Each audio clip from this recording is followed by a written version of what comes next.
ಎಲ್ಲರಿಗೂ ಸ್ವರದಿಗುಲ ಸ್ಟೋರಿ ಚಾನಲ್ಗೆ ಸ್ವಾಗತ. ನಾನು ನಿಮ್ಮ ಮಮತಾ ರವಿಕುಮಾರ್. ಇವತ್ತಿನ ಕತೆ ತೋಳ ಮತ್ತು ಕೊಕ್ಕರೆ.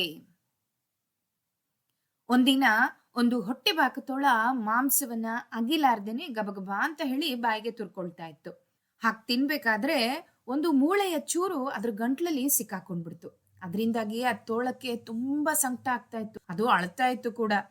ಯಾರಾದ್ರೂ ನನ್ ಗಂಟ್ಲಲ್ಲಿ ಸಿಕ್ಕಾಕೊಂಡಿರೋ ಮೂಳೆಯನ್ನ ತೆಗೆದು ನನ್ ಜೀವ ಉಳಿಸಿ ಅಂತ ಹೇಳಿ ಬೇಡ್ಕೊಳ್ತಾ ಇತ್ತು. ಆದ್ರೂ ಕೂಡ ತೋಳದ ಮಾತಿಗೆ ಕಾಡಿನ ಪಶು ಪಕ್ಷಿಗಳ ಮನ್ಸು ಕರಗ್ಲೇ ಇಲ್ಲ. ಕೊನೆಗೆ ಕೊಕ್ರೆಯೊಂದು ಅಯ್ಯೋ ಅಂತ ಹೇಳಿ ಬಂದ್ಬಿಟ್ಟು ತೋಳಪ್ಪ ದೊಡ್ಡದಾಗಿ ಬಾಯಿನ ತೆಗಿ ಅಂತ ಹೇಳಿ ಹೇಳಿತು. ತೋಳ ಕಣ್ಣು ಮುಚ್ಕೊಂಡು ಬಾಯನ್ನ ದೊಡ್ಡದಾಗಿ ತೆರೀತು. ಆಗ ಕೊಕ್ರೆ ತನ್ನ ಉದ್ದವಾದ ಕೊಕ್ನಲ್ಲಿ ಗೇಣುದ್ದದ ಮರದ ತುಂಡನ್ನ ತಗೊಂಡು ತೋಳದ ಬಾಯಿಯೊಳಗೆ ಅಡ್ಡಲಾಗಿ ಇಡ್ತು. ನಂತರ ತನ್ನ ಕೊಕ್ಕನ್ನ ಚಾಚಿ ಅದ್ರ ಬಾಯಿಯೊಳಗಿದ್ದ ಮೂಳೆಯ ಚೂರನ್ನ ಹೊರಗಡೆ ತೆಗೆದು ತೋರಿಸ್ತು ತೋಳಕ್ಕೆ. ಅದಾದ ನಂತರ ತೋಳದ ಬಾಯಿಯಲ್ಲಿ ಸಿಕ್ಕಿಸಿದ್ದ ಕಡ್ಡಿಯನ್ನ ದುಡ್ತು. ಕಡ್ಡಿ ಕೆಳಗೆ ಕಳಚಿ ಬೀಳೋದ್ರೊಳಗೆ ತೋಳ ತಟಕ್ ಅಂತ ಹೇಳಿ ಬಾಯನ್ನ ಮುಚ್ಚಿಬಿಡ್ತು. ಸದ್ಯ ಬಾಯಿಯೊಳಗೆ ಕಡ್ಡಿ ಇಟ್ಟಿದ್ದು ಒಳ್ಳೇದಾಯ್ತು ಅಂತ ಹೇಳಿ ಅನ್ಕೊಳ್ತು ಕೊಕ್ರೆ.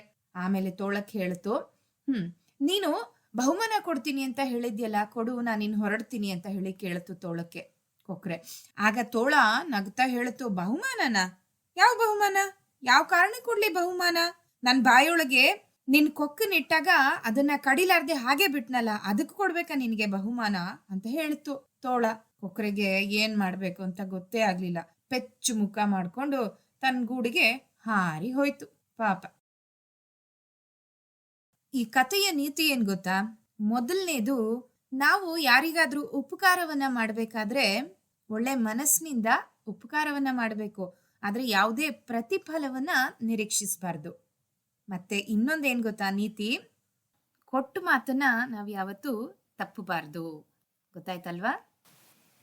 ಈ ಕತೆ ನಿಮ್ಗೆ ಇಷ್ಟ ಆಗಿದೆ ಅಂತ ಅನ್ಕೊಂಡಿದ್ದೀನಿ. ಹಾಗಿದ್ರೆ ಈ ಕಥೆಯನ್ನ ಇನ್ನಷ್ಟು ಜನಕ್ಕೆ ಶೇರ್ ಮಾಡಿ, ಹಾಗೂ ನಮ್ಮ ಚಾನಲ್ ಅನ್ನ ಸಬ್ಸ್ಕ್ರೈಬ್ ಮಾಡಿ. ನಮ್ಮ ಚಾನಲ್ ಸ್ವರದಿಗುಲ ಸ್ಟೋರಿ ಚಾನಲ್. ಧನ್ಯವಾದಗಳು.